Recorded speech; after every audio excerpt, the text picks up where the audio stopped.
新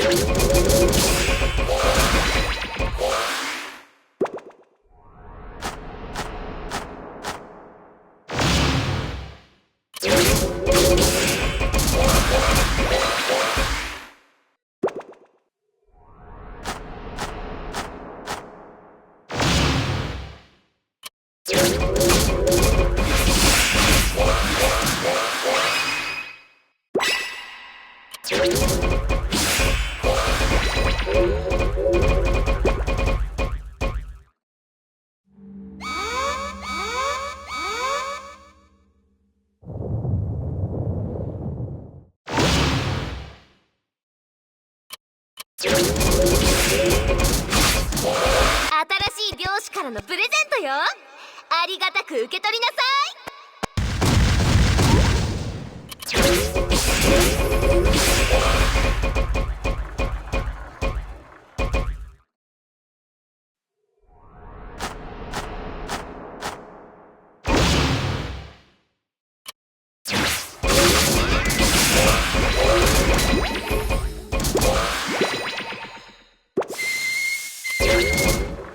新しい漁師からのプレゼントよ。ありがたく受け取りなさい。